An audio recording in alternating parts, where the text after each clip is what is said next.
Does the rise of AI frighten you, or do you look at it as a positive? Yeah, well, you triggered me. It's my favorite subject, so I'm trying to restrain myself. Please don't. Just go all out. We've Well, got time. the thing, it's, calling it artificial was a bad idea. I mean, it is a bad idea to call online virtual as if it's not real, virtual reality and artificial. I mean, calling it names like that doesn't really help.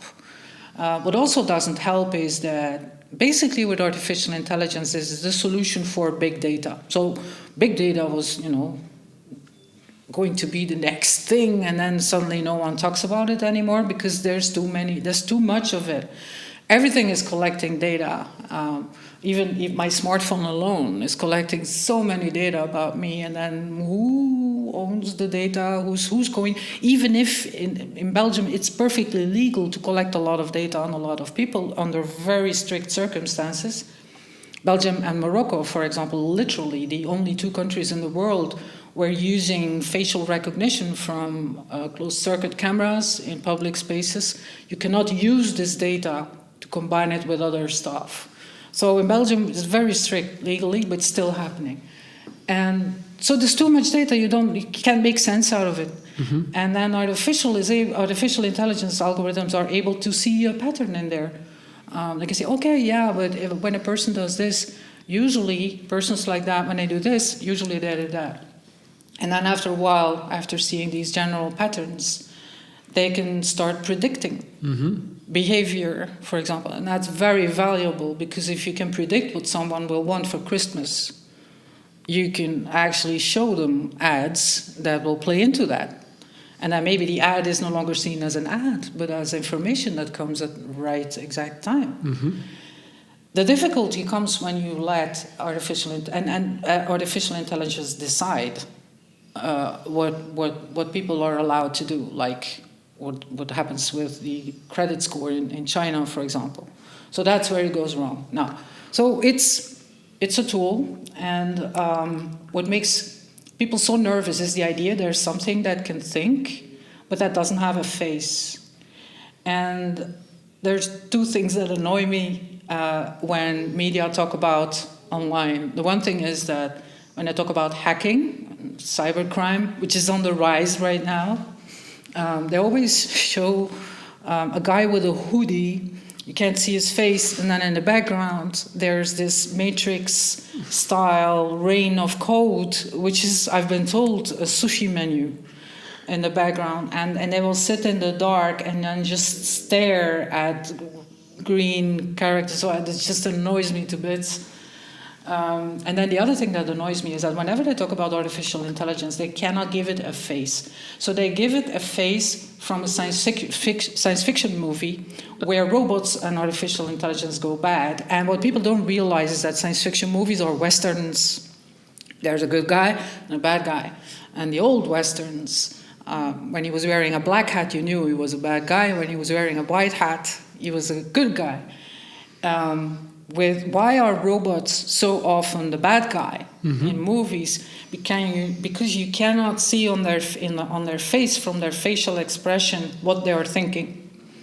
So, and this is when someone becomes an enemy, when you're suspicious of what they're up to. You cannot see from their face. You cannot see what they're up to. And there's this famous scene in iRobot where these identical white robots, like mannequins, are standing in lines, and then Will Smith is trying to find out which one is the one that's hunting him, and you could just see one of the robots give a side eye.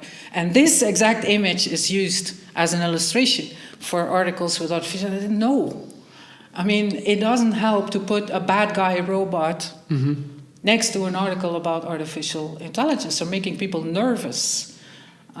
Artificial intelligence applications can make sense of large data sets, and interesting things are going on.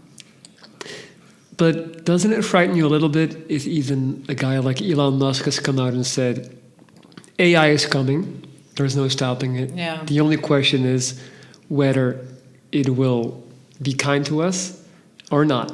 Yeah. Well, that particular quote was a bit, out of context.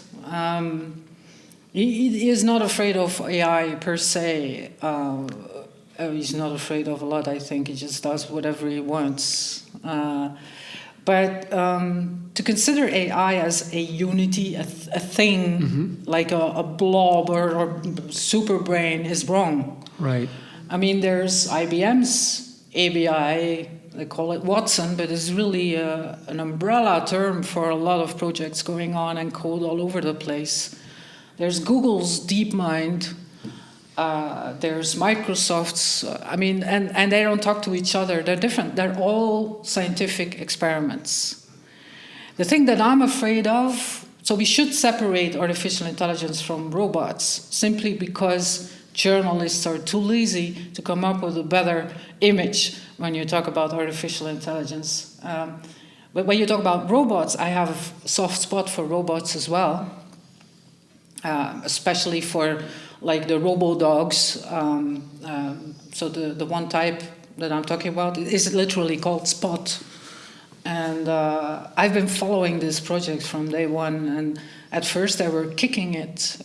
That's it, stop kicking the robot, And then you have this Black Mirror episode where you have these robot dogs just watching over a warehouse and then springing into action and following the heroine basically to the end. Not going to spoil it, but it's one of the best episodes of Black Mirror. Side question: do you like Black Mirror? I do. I can't watch it. I think it's depressing. It is. It's too dark for me. It is I'm sorry. depressing, yes, because like many science fiction movies are actually a criticism of the current society. Basically, by putting it in a different space and time, literally, you can get away with a lot more, and that's why this genre was invented. I've been a Star Trek fan since I was little. I still am. I pick fights with Star Wars fans. I was gonna ask Star Trek or Star Wars. I pick fights. There's.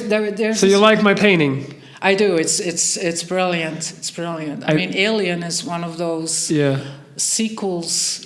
Usually the sequels are getting worse. True. When the numbers go up. Morpheus was and Alien is an exception. And then the Predator. Prometheus, not Morpheus. That's one of the follow-ups. That was really good. Oh, yeah. Prometheus. I really like that one. But Alien is just, and Sigourney Weaver's part in it is just fantastic. I love it, yeah. It's amazing. That's... And then the whole Predator franchise, just the whole idea when it comes out, when I have this temple made out of skulls, that's just one of those moments when you see, we think that us humans, we are the superior race, and everything else is just, for us to eat or to enslave. Yes. And then turns out you're just meat on legs. Yes. For these predators, to be honest, I like that idea. We need to be humbled.